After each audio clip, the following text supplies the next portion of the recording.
Assalamualaikum warahmatullahi wabarakatuh. Perkenalkan, nama saya Putri Muara Arum. Di sini saya akan menjelaskan tentang praktikum perencanaan promosi kesehatan yang saya buat.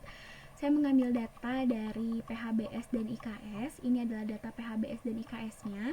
Langsung aja ke tahap pra-perencananya, membuat catatan kerja, aspek yang diungkapnya, partisipasi, hasil diskusinya. Yang berperan serta dalam perencanaan ini adalah mahasiswa dibantu oleh staf desa dan kader setempat.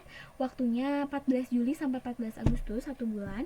Biaya dan sumber lainnya, alokasi biayanya uang kas himpunan, waktu stafnya 1 minggu 1 kali, peralatannya laptop, tensi, alat tulis, flyer, tenaganya, mahasiswa, kader, dan staf desa. Pengumpulan datanya, pengumpulan data cakupan IKS, terisi sesuai indikator, dan cakupan PHBS, terisi sesuai indikator, data ASI eksklusif 31,6%. Yang kedua, dan data dari desa mengenai kondisi desa untuk dibina dan dilihat prioritas masalahnya untuk dibina.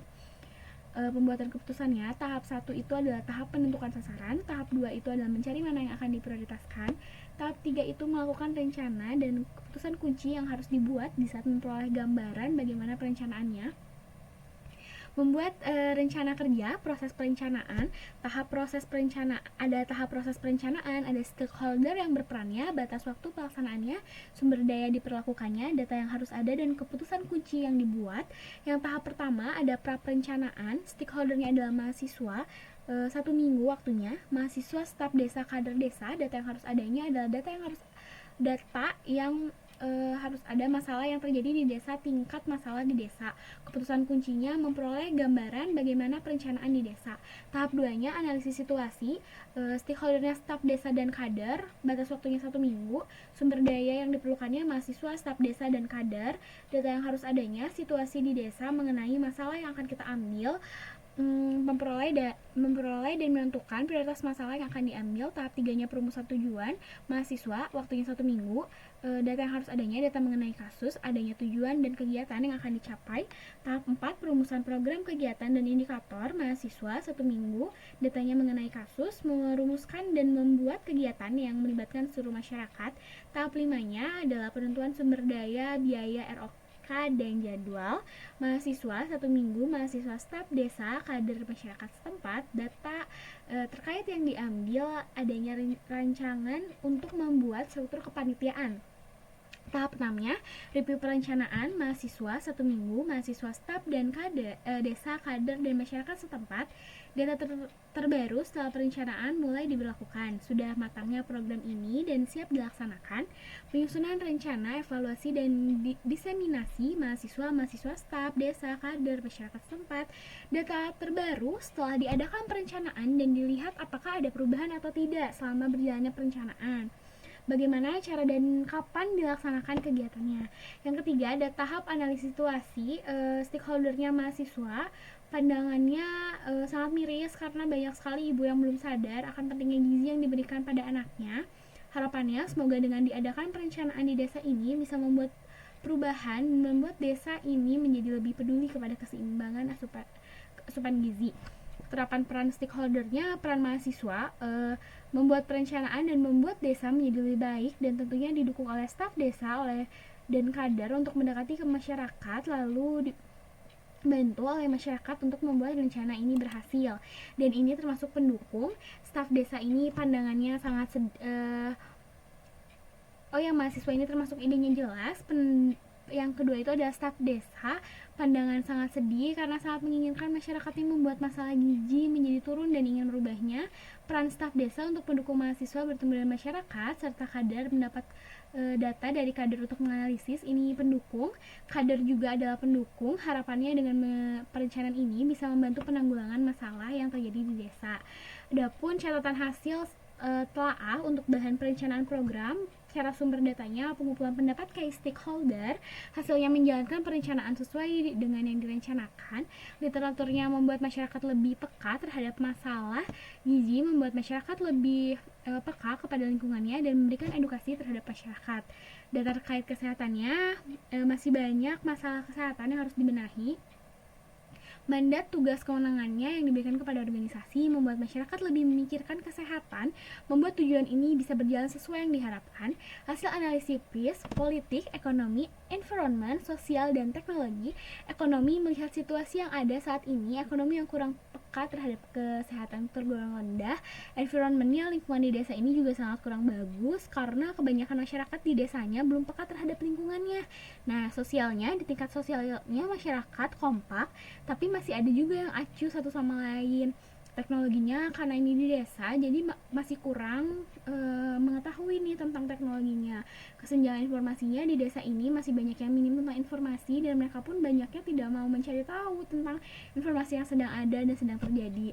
Kemudian kemungkinan bentuk desain proyek kegiatannya. Bentuk desain kegiatan yang akan kami lakukan adalah memberi edukasi di masyarakat desa dan membuat upaya untuk meminimalisir masalah kesehatan, mungkin dengan mengadakan upaya seperti membuat hidroponik, karena dengan adanya hidroponik ini bisa membuat masyarakat jadi makan sayur dan membuat masalah gizi menjadi lebih baik.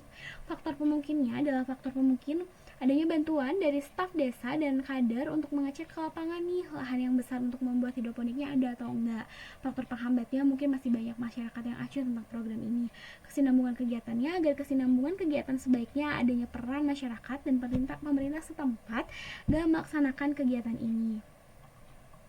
Terus ada panduan kerja 2.5 itu gambaran masalahnya. Tidak ikut KB itu ada 57% per 2019 kemarin tersebar fatal. Ibu infakes itu 27,5 tersebar tidak fatal. Bayi imunisasi lengkap itu 24,8 tersebar fatal. ASI eksklusif 31,6% tersebar fatal. Tumbuh balita dipantau 38% tersebar fatal. Penderita TB berobat 12% tersebar fatal.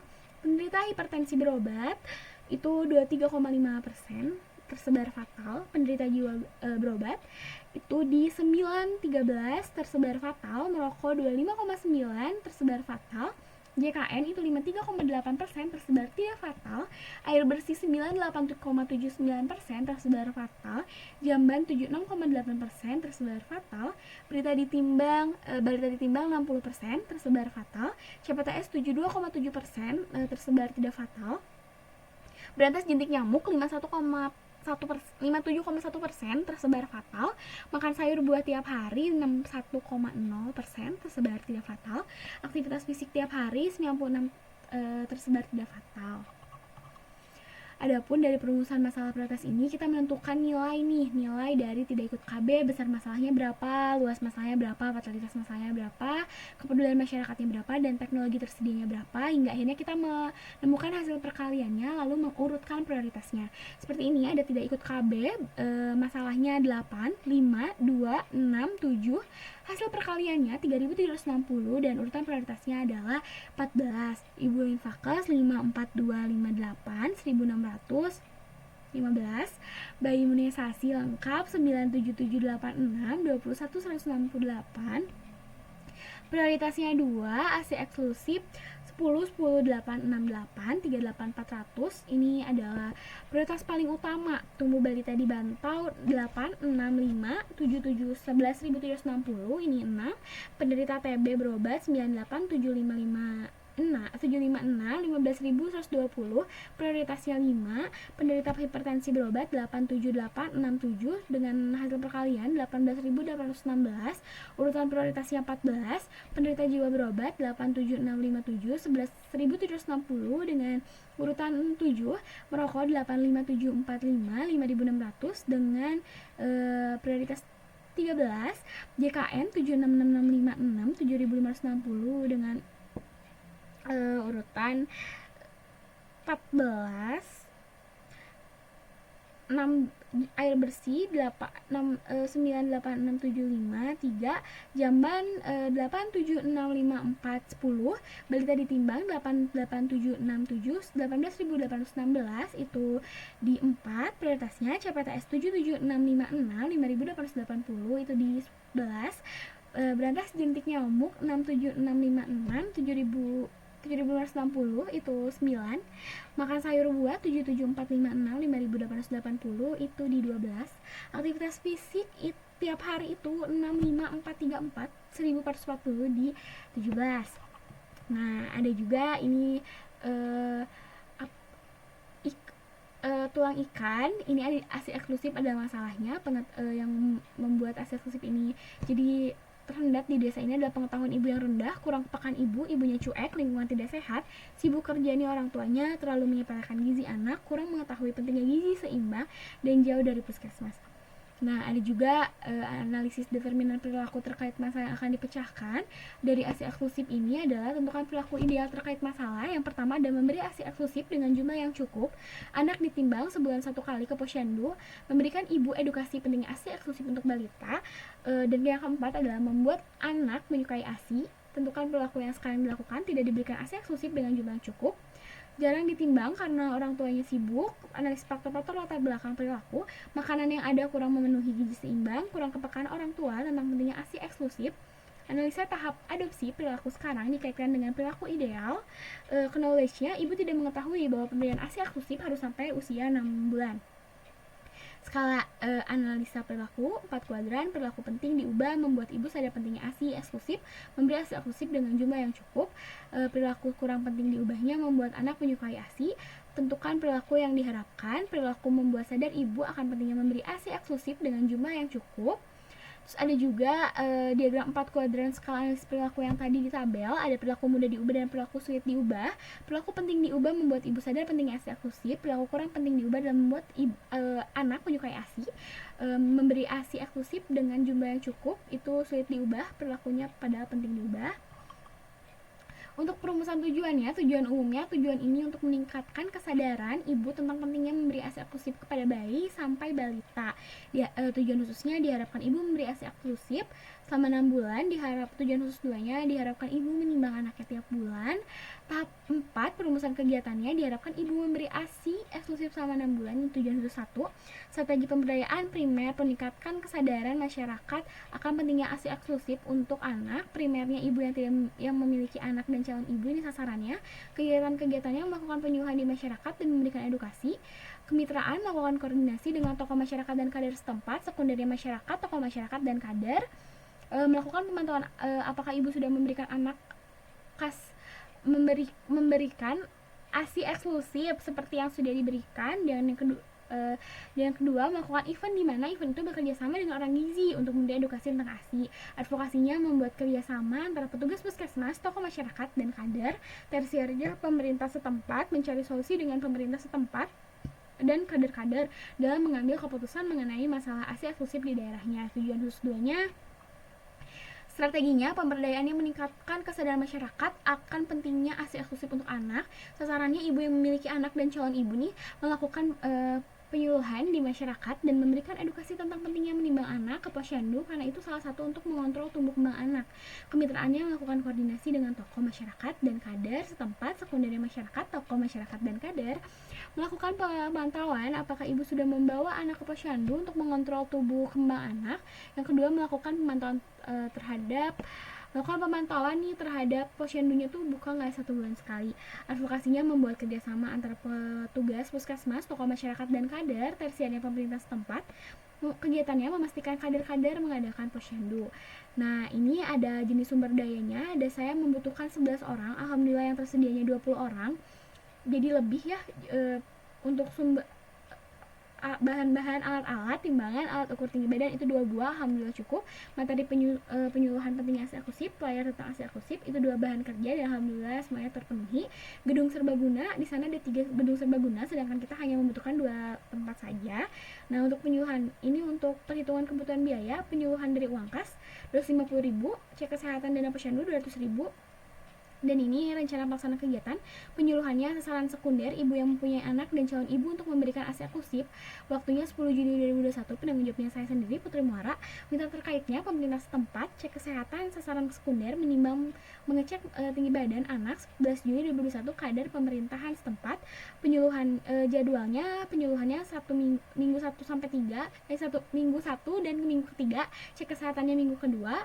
Dan ini ada penentuan indikator. Tujuan umum goalnya meningkatkan kepedulian ibu terhadap pemberian ASI eksklusif. Indikator dampak jumlah ibu yang belum memberi ASI eksklusif. Tujuan khusus 1, diharapkan ibu memberi ASI eksklusif selama 6 bulan. Indikator outcome-nya jumlah ibu yang sudah memberikan ASI eksklusif selama 6 bulan. Tujuan khususnya diharapkan ibu menimbang anaknya tiap bulan. Indikator output, meningkatnya kesadaran untuk menimbang anaknya ke posyandu. Prosesnya terlaksananya kegiatan yang sudah direncanakan seperti pemberian ASI eksklusif selama 6 bulan dan cek kesehatan tubuh anak ke posyandu. Indikatornya proses, kegiatan sesuai target, berjalan sesuai dengan harapan dan berjalan dengan lancar. Masukan inputnya tersedia penyuluhan terlatih yaitu petugas kesehatan.